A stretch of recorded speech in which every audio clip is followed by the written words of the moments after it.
Hai anak-anak. Jangan lupa subscribe. Terima kasih. Like dan subscribe. Subscribe to my channel.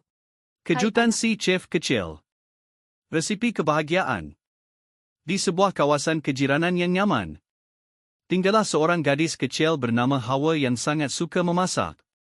Dia ingin memasak sesuatu yang istimewa untuk keluarga dan rakan-rakannya. Hawa tidak pasti apa yang ingin dimasaknya. Tetapi dia tahu dia mahu menyajikan sesuatu yang luar biasa. Walaupun sedikit gemetar, dia tahu dia perlu berani mencuba. Dengan memakai apron kesayangannya, Hawa memulakan pengembaraan memasaknya, mengumpulkan bahan-bahan dan rempah ratus.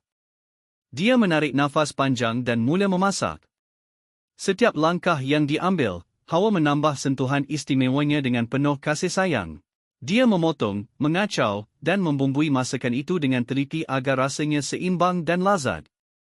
Apabila aroma yang menyelerakan memenuhi dapur, ahli keluarganya datang menjenguk untuk mencari punca bauan itu. Mereka menyaksikan dengan penuh kekaguman apabila melihat Hawa memasak dengan yakin dan penuh semangat. Akhirnya, tiba masanya untuk menyajikan hidangan kejutan. Hawa menghidangkan masakannya kepada keluarga dan rakan-rakannya.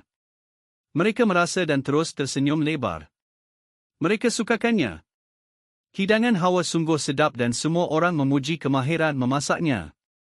Namun, kisah ini bukan hanya tentang makanan. Hawa telah membuktikan bahawa dengan keberanian dan semangat, kita semua mampu melakukan perkara-perkara hebat. Keluarga dan rakan-rakannya turut berasa terinspirasi untuk menjadi lebih kreatif dan berani menghadapi cabaran. Sejak hari itu, Hawa terus memasak dengan penuh semangat. Selalu menghadiahkan kejutan dengan hidangan baharu untuk orang-orang yang disayanginya dan sentiasa membawa kegembiraan pada setiap waktu makan. Dia tidak pernah berhenti belajar dan mencuba resipi baharu. Kerana dia tahu bahawa kebahagiaan sebenar adalah apabila kita berkongsi makanan bersama-sama.